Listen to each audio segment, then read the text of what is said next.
So I've been selling aquariums since 1994, and because this tank needs a couple of bits and pieces for it to be optimal, and it needs a new light, the owners decided to put a new tank in. So I'm going to go back to the shop now, pick up the bits and pieces, and then swap this tank over. The other thing is that change is king. So I'm a big fan of set the aquarium up, get it running, enjoy it, and then you'll find that after a period of time you've sort of seen it. So changing decorations, changing fish, it really keeps you interested. So ultimately, getting a bigger tank is a lot more versatile, much more stable, and gives you more options. So it always pays to get the best and biggest aquarium that you can, because you never regret it. You always regret buying the smaller one. You always wish it was bigger. Size matters. Now is draining all of the water out of this aquarium. Going to remove the fish out, put the new aquarium in place, and then proceed to set the new tank up. Okay, so I've got the new tank in position. Looks 1,000 times better. Now I've got some established water from the shop. I've got the old water from the old tank. Now I'm just going to start putting all that back together again. This tank is going to look absolutely fabulous once it's all established. Now it's very normal for anything I do to leave with cloudy water. Particularly if you're setting up a new tank, you really expect the water to be cloudy, because what's going to happen is the first bacteria to establish is what's called waterborne bacteria. Then as the good bacteria establishes in the filter, the water should get very clear. So we've got some media here from the old filter, which will have good bacteria in it. We've got real poly filter here. We want to leave this in there till it turns black. And then underneath it, we've got some cartridges. Now these cartridges in a month or two want to be chucked away, and I wouldn't rebuy the cartridges. I'd just rely on the poly filter, because it will not release what it's collected, and you can tell when it's full. Now this aquarium's got a little button here, so if I whack that button it goes blue. If I whack that button it turns off, and if I whack the button again then the lights will turn back on again. Am I hitting the button? Oh, there you go. So that's how you turn the lights on and off. Now it's really important that we establish our tank very slowly. We don't want to put too many fish in at a time. You'll also notice a little bit of white there. That's a little bit of coral sand.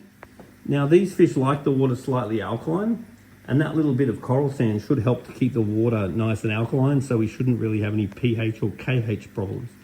So over time, if you notice the decoration's getting yucky, there's a few options. One is reduce the amount of light.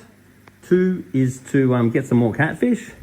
You can get Siamese algae eaters for the blackbeard algae, and then like bristlenose catfish. And then you want to keep the tank around sort of 25 degrees. And the goldfish love 25 degrees because that makes them think it's summer all year. The goldfish don't actually need a heater, but some of the other fish that we put in here are definitely going to benefit from a heater. So we're definitely going to want to put some catfish and things in later on. And then the other thing to be aware of is that fish need to grow. So this tank here with 5 goldfish in it, and then a bunch of catfish, I'd say that's done. I actually owe you a catfish too. So what we don't want to do is overpopulate the tank, because too much fish means too much maintenance. And fish keeping is basically 50% water quality. So if you bring us a water sample, we can check on the water, and it's 50% food quality. So you pretty much can't beat this food. This is very good quality food. So food quality and water quality is really the key. Now the other thing is, you'll notice I've put a lot of aeration in this tank. And the reason why I've put a lot of aeration in this tank is because the design of this filter sort of takes up half the surface area. So what I hate is a really flat surface, because a flat surface is not going to exchange gas very well, because what will actually happen is you'll form high surface tension and then the gas won't exchange.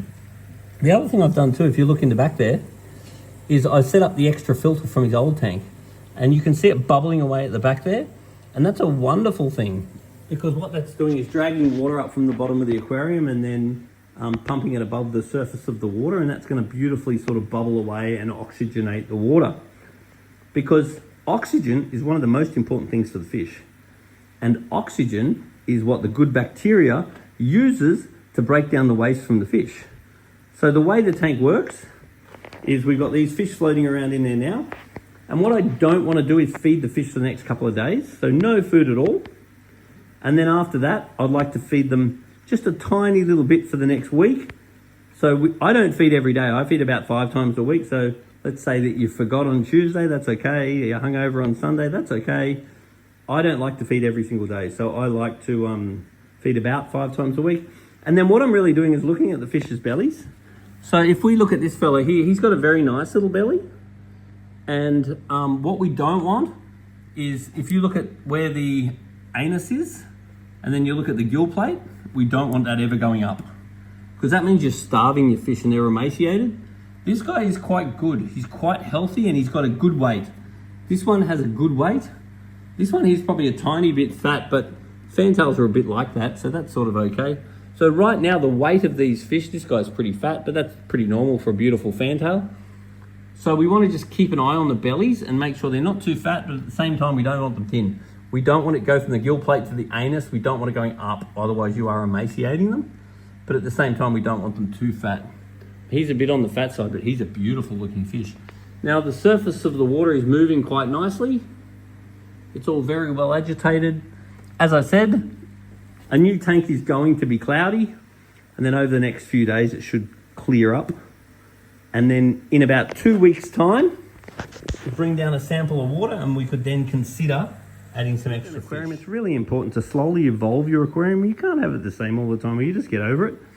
So one thing I'd be wanting to do is get like a couple of nice big fake plants, probably hide some of that stuff, which you do quite easily with the right fake plant. Same as around here. And slowly changing fish, slowly changing decorations keeps you interested. And once again, if in doubt, grab your phone, make a little video of your tank running, and bring us down a sample of water, and then we can just guide you. Once again, we're really wanting to keep this tank at around 25 degrees. And we have some lovely, healthy, happy fish that have had an upgrade. It's so lovely. So You just never get sick. Weeks, 6 to 8 weeks? Yeah. You just never get sick of watching fish swim around a new tank for some reason. There's something just magical about it. Now with an aquarium, it's really important to get whatever you need to make sure it's easy. And one thing that I definitely recommend getting at some point is a flipper. So a flipper's a little sort of razor blade magnet that goes on the tank, and it lets you clean the tank like this, and it makes your job really, really easy. Even getting things like little claws for moving things around on the bottom. But just making sure you've got the right equipment to make your fish keeping as easy as possible is really a key. Yeah, I think this is a big win. Once this settles down and clears up, this is going to be beautiful.